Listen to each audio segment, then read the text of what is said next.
Everyone, welcome to this session today.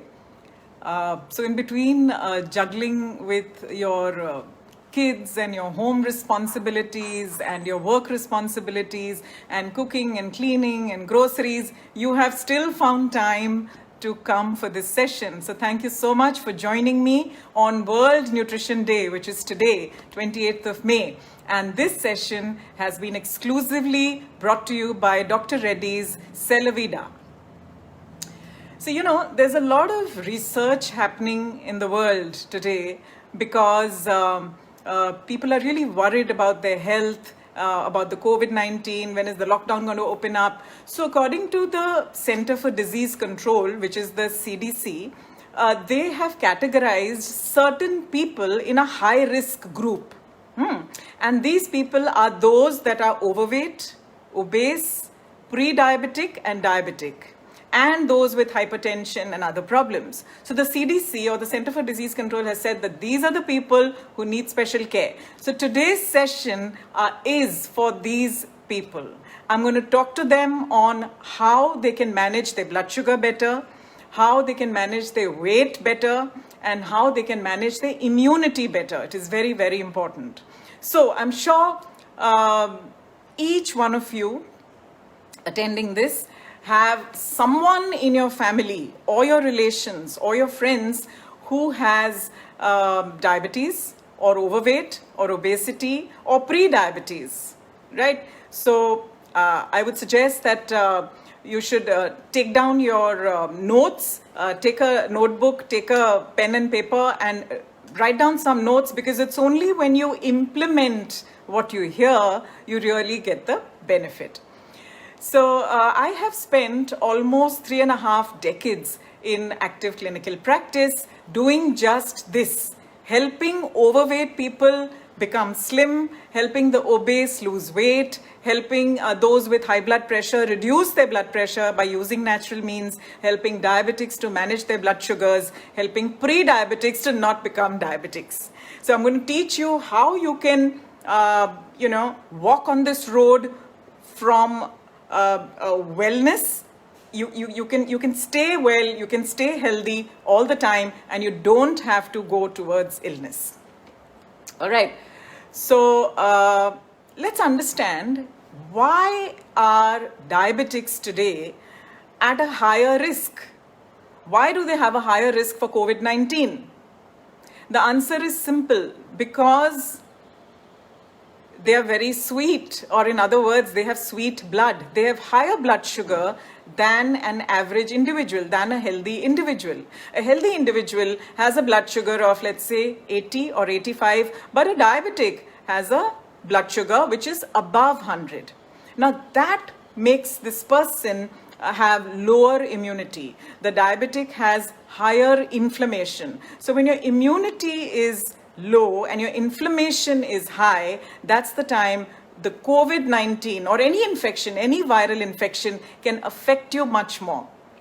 So you need to be protected from this virus, and I'm going to tell you lots of things how to do it. Also, let's understand, why are the obese at a higher risk?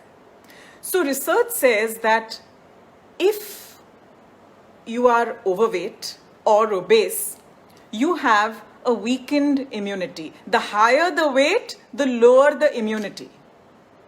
Now this virus can very easily attack only those people with a weakened immunity, because it is your immune system that fights against the virus. So if you have weakened immunity, the virus can very easily get into your system and trouble you. Recently there was some new studies done, especially in New York, with so many cases over there. So there were about 8,000 cases which they studied. And they figured that most of the people who've been admitted to hospitals and those who need ventilation or they need the ventilator are those people who are obese and they are above 65 years of age. And even if they're not above 65, they still have a higher possibility of getting this particular infection. So age was a factor. Being above 65 was an added risk.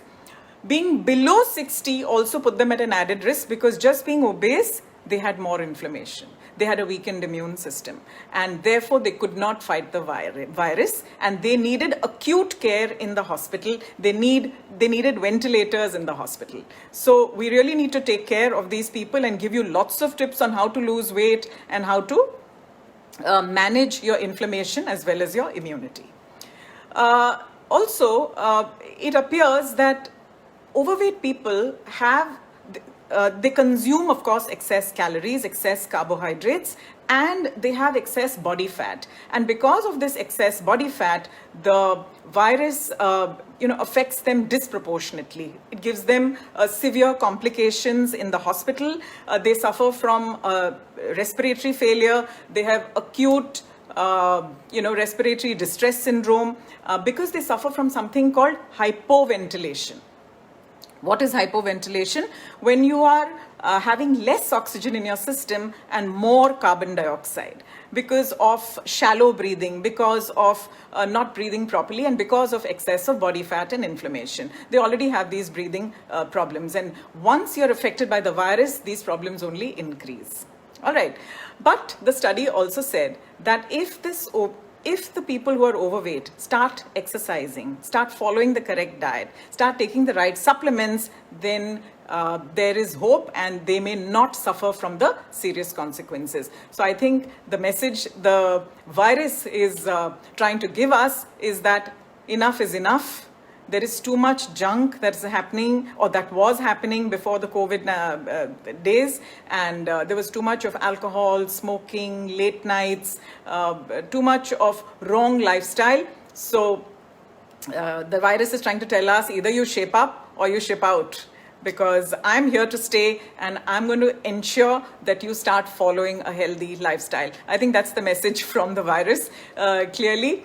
So let's understand how do the pre-diabetics get into this category. Now, what is pre-diabetes? Pre-diabetes is when you don't know that you have diabetes. So how do you know? Generally, if you have excessive thirst, excessive hunger, excessive sugar craving, and excessive urination, and also your blood sugar is above 100, between 100 to 125, and your HbA1c is about more than 5.7, between 5.7 and say 6.3, you should get yourself checked because you may have pre-diabetes. There are at least twice the number of pre-diabetics than diabetics in India. So if there are 7.5 crore diabetics in our country, if you add double the amount of pre-diabetics, I mean, there are more than 20 crores of these pre-diabetics, diabetics, and if you add the overweight and the obese, the number is much, much more. So we really need to take care of all these people. So what happens is that all these conditions, they come under a common thread, which is metabolic syndrome. Metabolic syndrome means that there is insulin dysregulation. All right. So we can put people in two different buckets. One bucket has healthy people. They have no medical conditions, and they are so in the days of the COVID-19, they will kind of get through the problem without having too many symptoms. And then there are the unhealthy bucket. In the unhealthy bucket, you, of course, have those with cancer and COPD and respiratory distress, but you also, these are the people who are overweight, obese, pre-diabetic and diabetic and hypertensive, and those with heart disease and cardiovascular disease. These are the people who are going to be in that unhealthy bucket, and they're going to be affected very seriously with the consequences of this virus. So I'm going to help you with a lot of tips on how to not only lose your weight, but also protect yourself, and how to boost your immune system perfectly, given the scenario that you're at home, food is not available, etc. So clearly, what we need to know is what is wrong with our Indian diet. Why is the Indian diet, why is what we are eating contributing to pre-diabetes? Why is it contributing to diabetes and high blood pressure? Why do we have so many diabetics? We are almost the diabetic capital of the world.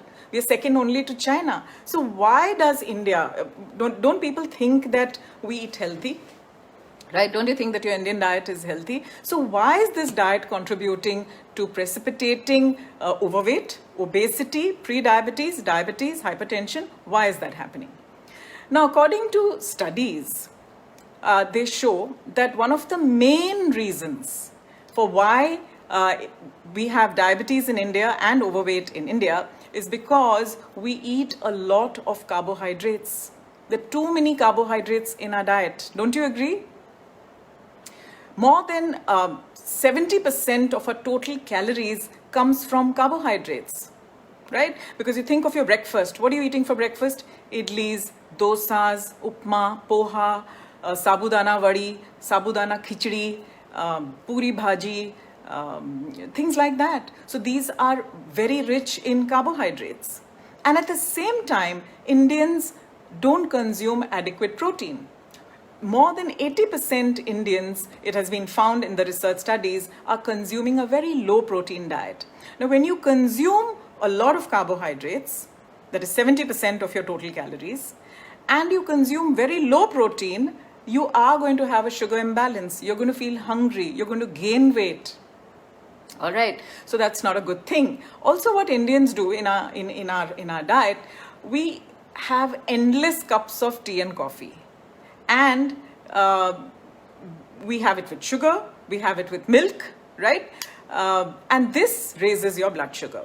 Then we have it with chivda, we have it with farsan, we have it with sweet biscuits. So all the time we are snacking on these grain-based things. Our diet is very grain-based. It's very really carbohydrate rich. Now this combination starts dysregulating your blood sugar. You start developing insulin resistance, and over a period of time, you are on the way towards diabetes. So, what do we need to do?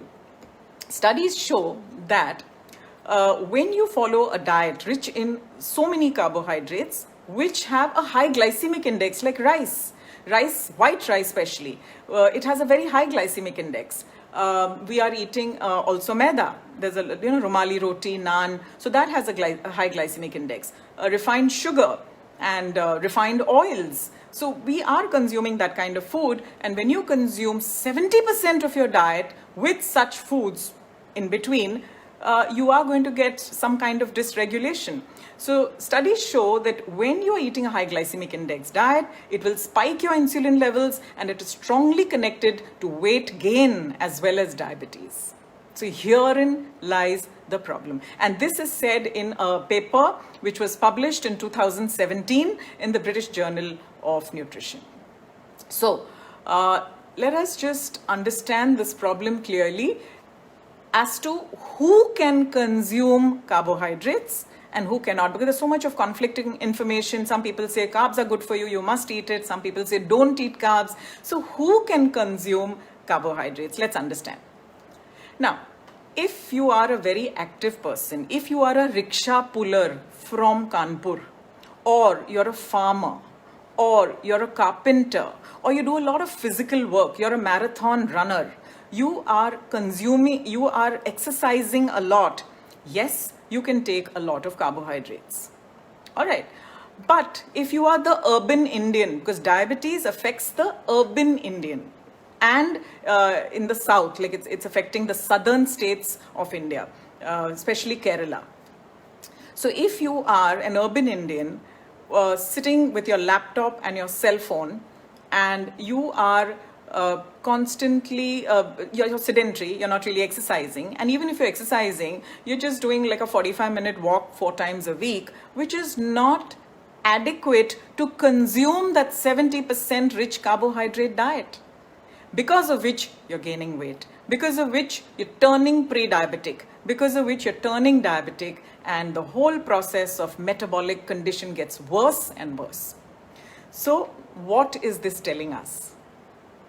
This is telling us that you need to control your carbs and have them to less than 50% of your total caloric intake. Between 40 to 50% of your total, if you're sedentary, if you're in the city, if you're leading a city life, you need to have slightly less carbohydrates, which is 40 to 50% of your total caloric intake. And you also need to up your protein intake. Now, fortunately, the food approach or the dietary correction that you need for all these conditions, all these metabolic conditions, is the same, because the cause is the same. What is the cause?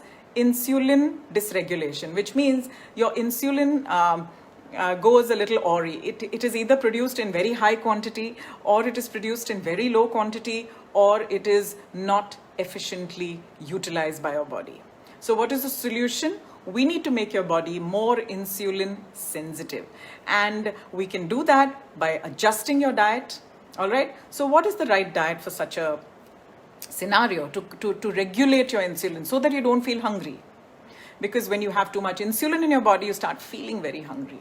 You start gaining weight. You start getting pre-diabetic and you start getting diabetic. So the right diet is a low glycemic index diet.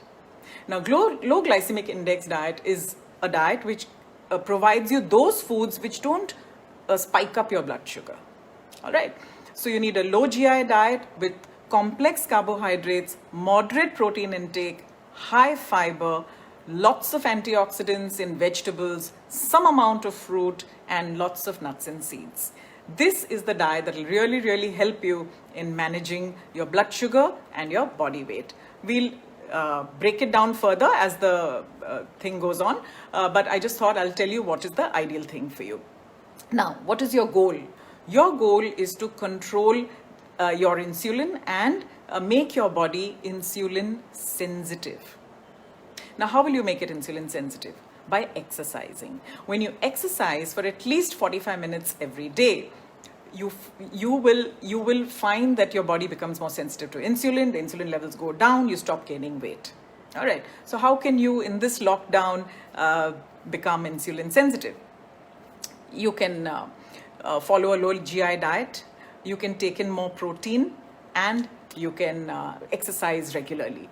Apart from that, intermittent fasting. Intermittent fasting is very, very effective in making your body insulin sensitive. So it's wise, especially for the diabetics who have uncontrolled diabetes. It's important that any 2 days of the week you can follow intermittent fasting. Okay, which means you can eat 2 meals a day with an 8-hour gap. Say you eat at 11 o'clock, then you eat at 7 in the evening, and from 7 to next day 11, 16 hours you need to fast. That's intermittent fasting. That really helps you a lot in managing your diabetes better. But of course, you need to work with a nutritionist. You need to work with a doctor who will be able to guide you regarding your dosage, because your medicines need to be adjusted, so they will be able to guide you. Apart from that, you need to take supplementation. Supplementation in the form of antioxidants, which will help you to avoid all the problems related to diabetes, like retinopathy, nephropathy. If you take a lot of antioxidants and supplements, usually you are protected. So what are these antioxidants you have to take? In today's scenario, you need to take antioxidants not only for your diabetic condition, but also for boosting your immune system. So my favorite, most powerful, most capable warrior for improving your immunity is vitamin D. Okay, and unfortunately, most people across the globe have a vitamin D deficiency. You need to have a blood level of 60 to 70 nanograms per ml to be able to fight off the COVID-19. But it has been found that most people have a level of below 30 nanograms per ml. So you need to boost that up. There are supplements available in the market. You can take those supplements and you can boost up your vitamin D level, because once your vitamin D levels are high, there is a receptor on each cell of your body called the ACE2 receptor that will work better and disallow the virus from engaging with your body. It will disallow the virus from entering your body. So you need your ACE2 receptor to work well, and it needs vitamin D to do its job. Another good nutrient for boosting immunity is zinc.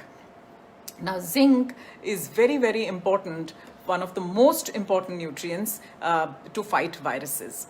Okay, if you have an infection and you're low in zinc, you will find that your recovery time is low. you'll have more body aches and pains, and you will have a decreased capacity to fight the infection. So you need to take vitamin D, zinc as a mineral, and a low level of zinc will trigger most infections to attack you. You will get more prone to infection. So you must take a higher level of zinc. Zinc citrate, for instance, is a very good nutrient. Then you need vitamin C. Now, when you take vitamin C, people say that these tablets are not easily available, so you can take them in the, I'll be sorry, just to say there are a lot of nice questions coming in. I'll be answering these questions at the end of the session. So until then, I'll just finish this whole thing about how to protect yourself and how to boost your immunity and how to lose weight with the help of this diet and exercise. And at the end of this, I will be taking some questions. So so you need 3 vitamins: vitamin D, zinc, and vitamin C. Now, you can take lime juice in all your fruits and vegetables. You can add lime juice to your dals, to your curries, to everything, to your nimbu pani. You can add lime juice to your amla juice. You can buy amla in a juice of 2 amlas. You can take, and you can use that to increase your vitamin C levels in your body. According to Ayurveda, amla is a very, very powerful immunity booster. So if you can manage 2 amlas a day, you can also take it in the form of bottled amla juice. Fresh is of course preferable, but in case that's not available to you and you find that it's really a job to get the amla and get the juice out every day, buy the bottled version. It is so much easier. Right? You just take 60 ml of the bottled version. You can dilute it if you like, but if you start taking amla juice, you'll really boost your immune system. And this is meant for the overweight, the obese, the people with hypertension, and for those with diabetes. Very, very important. Please start taking amla juice every day. It is excellent for your system.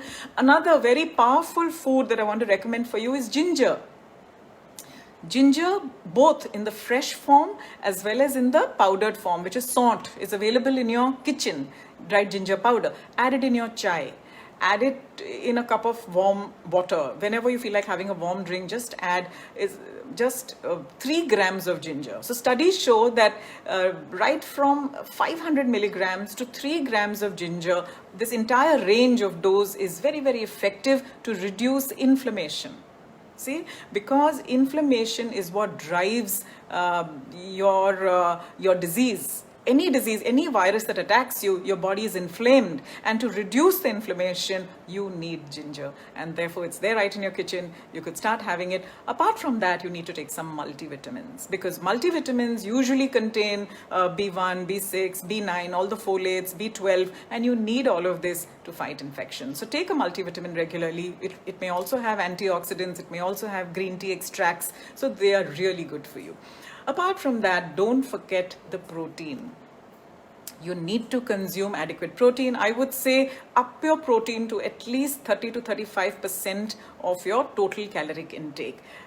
So protein, how do you get? You get it in your fish, chicken, eggs, and dals for the vegetarian, paneer, soya bean, tofu. These are very good sources of protein. And what does protein do? It helps to prevent spikes in blood sugar. It balances the insulin. It increases your immunity. It gives you a good skin. Someone asked me, how do you have a good skin? I have adequate protein in my diet.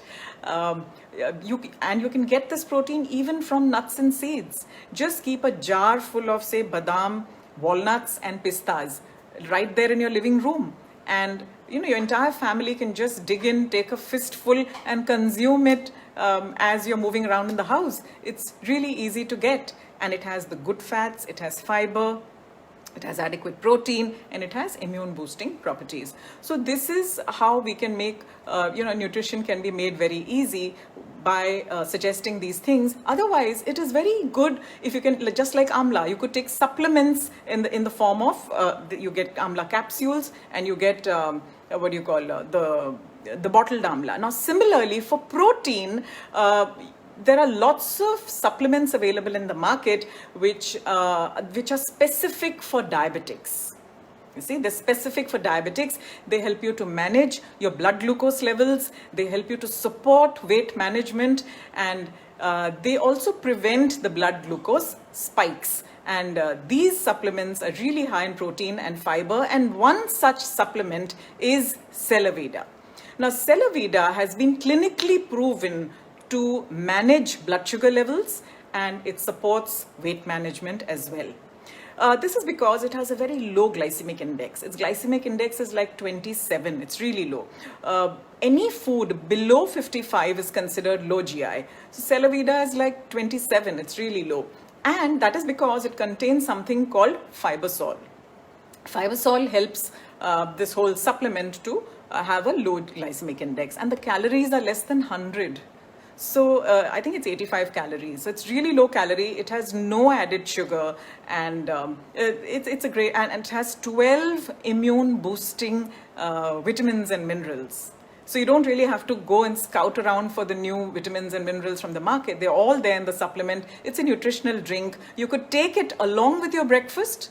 Like for instance, if you've had egg and toast for breakfast, you could have this Celavida supplement with breakfast, and add to your protein count. You could have it along with your lunch. You could have it like an in-between snack food, like an evening snack, because it's really low in calories, and it also helps in weight management, and it prevents the blood sugar spikes.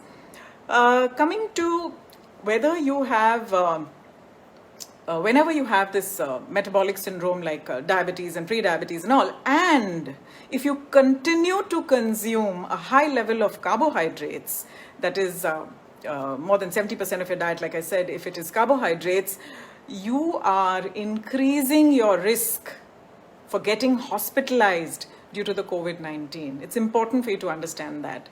Because of the carbohydrates, you will have a high blood sugar, you'll have high inflammation, you'll have low immunity, and you will have a high risk of getting into the hospital and using ventilators. And you don't want to do that, because you are creating an ideal environment in your body where the virus can thrive. So you don't want to do that, and the virus is going to be disproportionately looking at you. It will affect the obese and the pre-diabetic much more than average individuals. So if you take the right diet and the right supplements, you'll be able to dramatically reduce your blood sugar, your body weight, and your anti-diabetic drugs. My team and I have been doing just this for the past 36 years. We help people lose weight, we help people manage their blood sugars, manage their blood pressures without, and help them to reduce drug dosage by just adjusting their diet, by using food as medicine, by using a little bit of Ayurveda and a little bit of homeopathy wherever the disease has gone a little advanced. Otherwise, just with diet and exercise, and by using very specific supplements, you can actually manage these high-risk conditions. Okay? Once you start eating right, you will find amazingly rapid results. Not only in your blood sugar, but also in managing your blood sugar, but also in managing your body weight. So let us all get ready for the long haul, as the virus, it looks like it's going to stay. And you can think of it as a strict teacher living with you. And if you fall under the high risk category, you really need to start taking care of yourself today, because there is no drug or vaccine that is going to help you. It is only your immune system, your diet, your exercise, and your supplements that will come to your rescue. If you look at the Indian population as 100, okay, out of which it is said that at least 60 to 70% of us are going to be infected in the next few months up to a year. 60 to 70% of us are going to be infected, and 30% may not get infected because they're extra careful. All right. Now, out of this 70%, 80% will just get mild symptoms. They won't even know that they've got the virus. The balanced 20% are the people I'm talking to. The balanced 20% are those with high risk. They're the ones with the metabolic syndrome. They're the ones with the diabetes and the obesity and the overweight. Even if you're 10 to 12 kilos overweight, you come under grade 1 obesity. You come under inflammation. You will need help with your immune system. So start correcting your diet today, because you don't want to be part of the 20% who are hospitalized, who need the ventilators. You want to be part of the 80% who will just get mild infection and get away with it. They'll get their antibodies and they're done with the whole virus. Diet and lifestyle corrections have never been more important in determining the outcome of a global problem. There are too many lives at stake, and you have nothing to lose in implementing a sound nutritional program. So, let's not be complacent and follow all the hygiene rules. Hope I've been able to convey to you the urgency for taking all the steps to stay healthy with this information. For the high-risk groups, I hope they've got adequate tips on what they're supposed to do. Remember that there is a lot of information in this world, but people who implement them are priceless. So let's make a beginning. For now, I would like to address some of the questions that you all have asked me. So, yeah. Okay, so we have... So I'll have someone tell me, so it's easier for me to answer them. Yeah. So we have a couple of questions from our viewers. I'll just take a couple of them. Yeah. Ma'am, please share tips for insomnia and migraine. Okay. Insomnia and migraine, somebody has asked on this. Migraine happens again if there is undulating blood sugars, if there are spikes in blood sugars, maybe if you're feeling hypoglycemic or low sugar because of not eating adequate protein or not eating enough food on time. That's the reason for migraine. So if you balance out your diet, usually that goes away. If you're too stressed, then there are some Ayurvedic herbs which can be used for migraine. For insomnia, when you take magnesium, usually it helps with insomnia. Now, magnesium is available in dark cocoa, in chocolate, but without the sugar. So in dark cocoa powder, you can, if you follow my Insta handle, there is a beautiful recipe of a gooey chocolate brownie, which my daughter Suchi has made. So if you want, you can look at that. It's very rich in magnesium because it's got dark cocoa. It's made from dark cocoa and no sugar. So you could follow me on my Insta handle @Anjali Mukherjee, Mukerjee without the H. So you'll get that recipe over there. Okay. When and what time should we take vitamin D supplements? So, good question. I love vitamin D. You should take vitamin D generally in the night. All right. You get these supplements, of course, ask your physician. You get these supplements which have 60,000 international units as a dose. Usually the physicians, they suggest these vitamin D once in a week. All right. You can also take injections, intramuscular injections.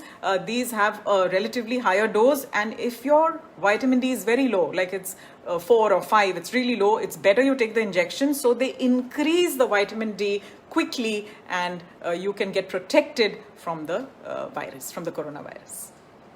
Are artificial sugars safe?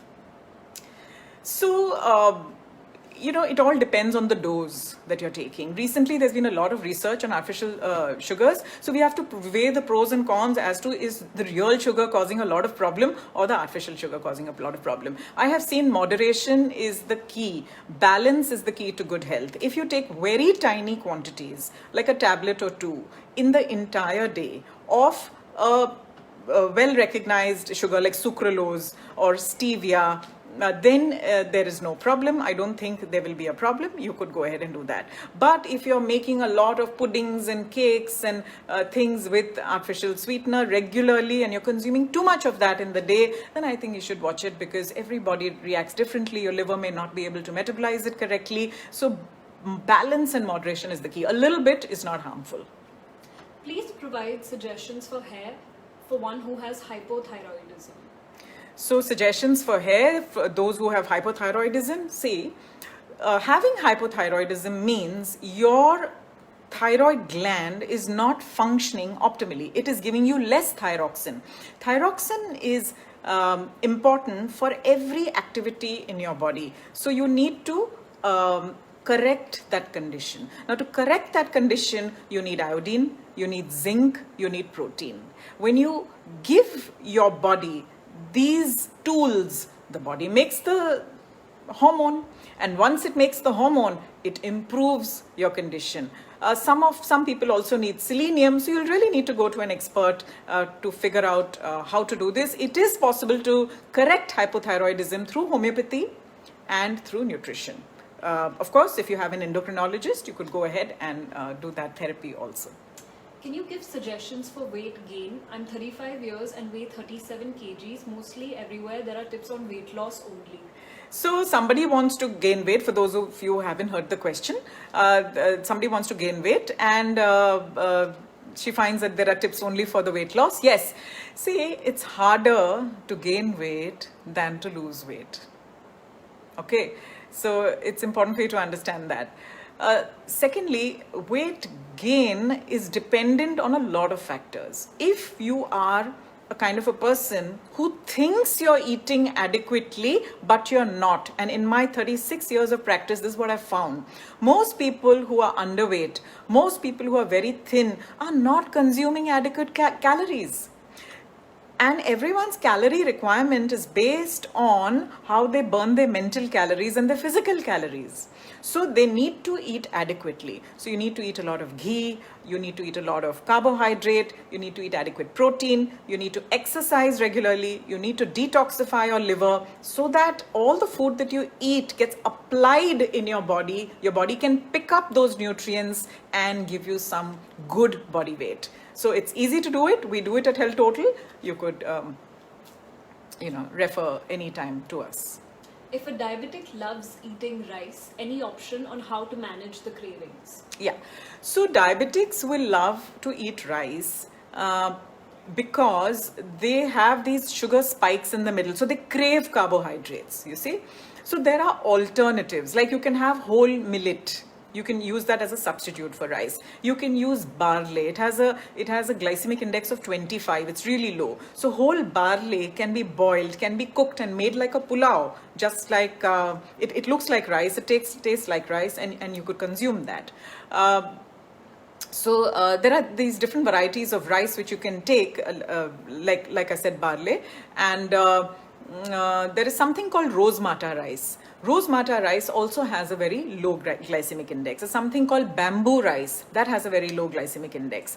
So when you use these substitutes, it's okay. Otherwise, if you're a diabetic, what you could do is you could also take a little bit of brown rice sometimes, maybe instead of every day, try to take it twice a week, and the rest of the time you should be taking jawar rotis, because jawar is lectin free, it is gluten free, it is great for diabetics, it will make you feel full, and you can end the meal with a little bit of brown rice and curd, because that will give you that whole sense of fullness, and you'll still have been on a diabetic diet.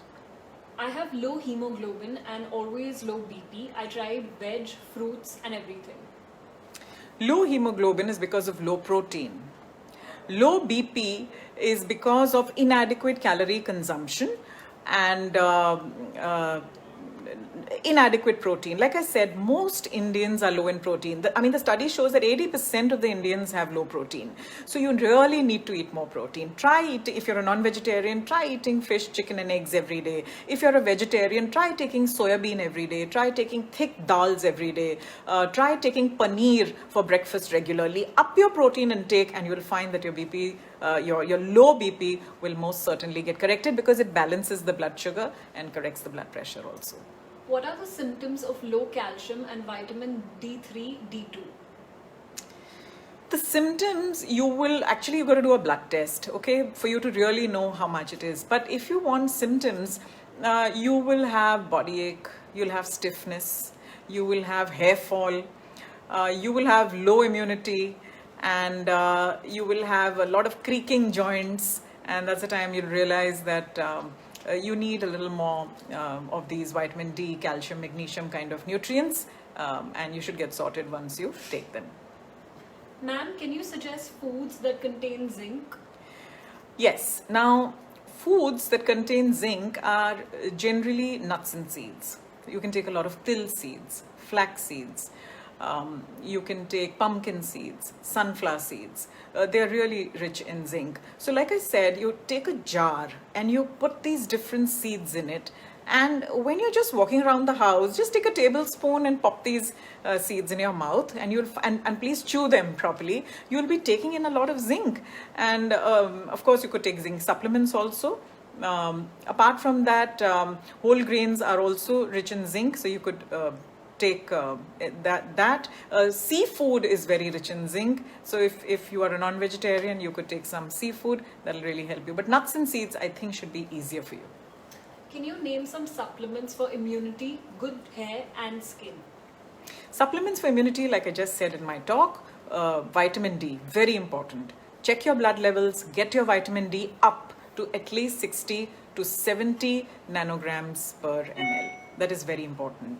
Zinc, like I said, is a very important mineral for immunity because otherwise your recovery rate is very slow. And vitamin C. Put Nimbu in every food that you consume. Consume amla regularly. Take vitamin C tablets. So these will really help your immunity. Apart from that, what was the second part of the question? For good hair, supplements for good hair and good skin. All right.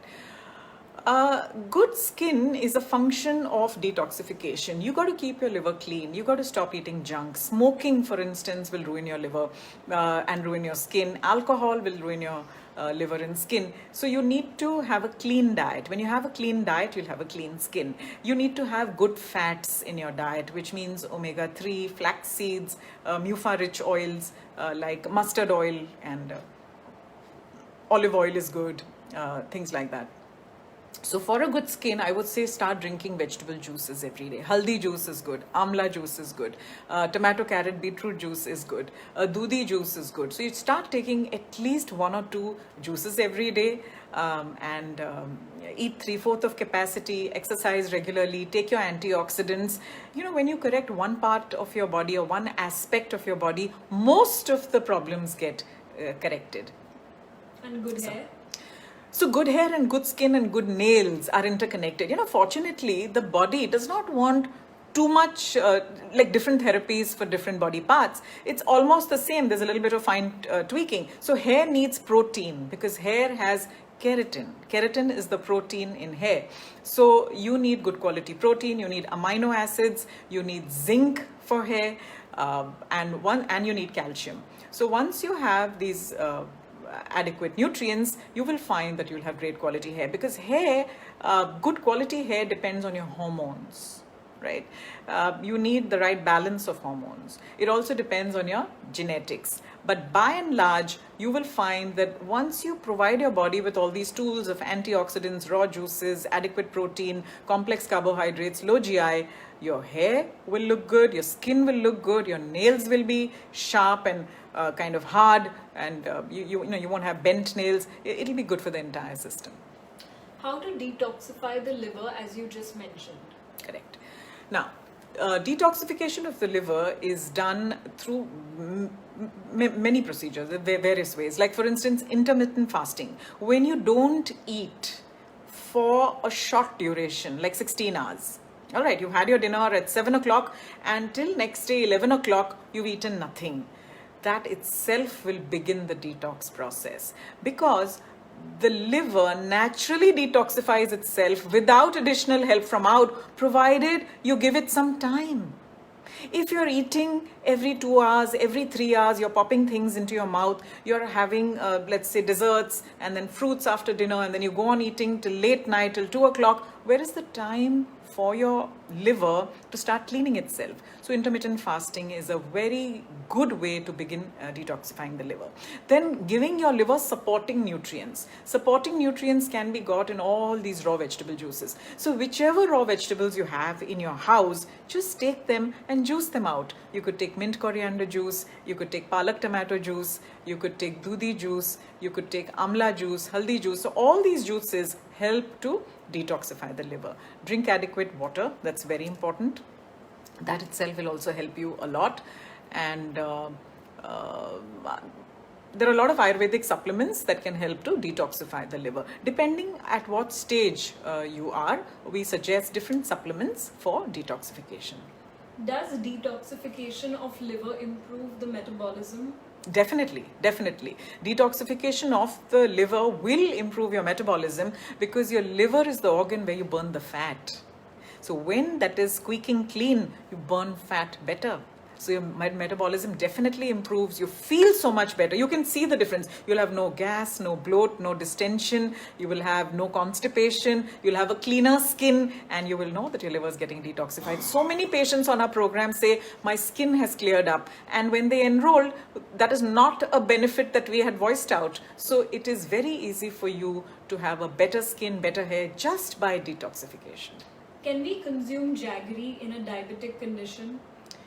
Jaggery can be consumed by some diabetics in a small quantity.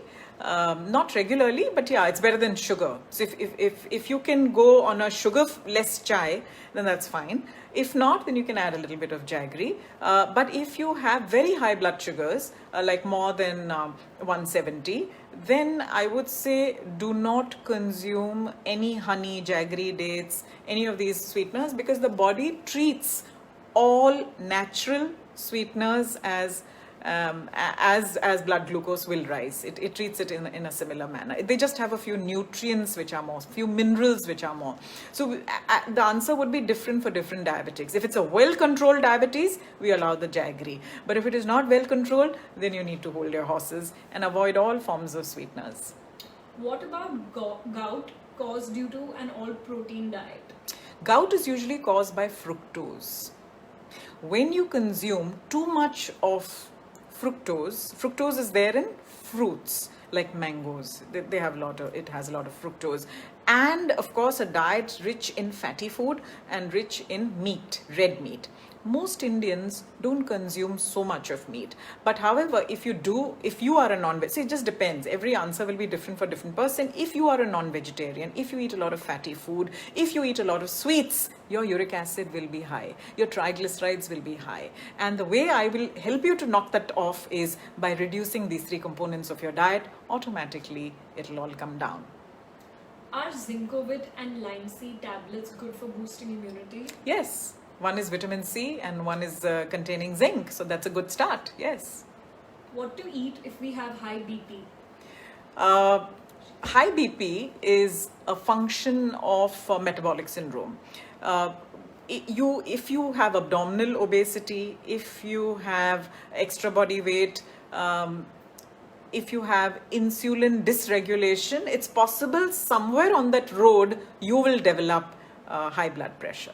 So the answer to that is to control the insulin dysregulation. And we control that by giving you a low glycemic index diet. That is one of the easiest ways to control high blood sugar.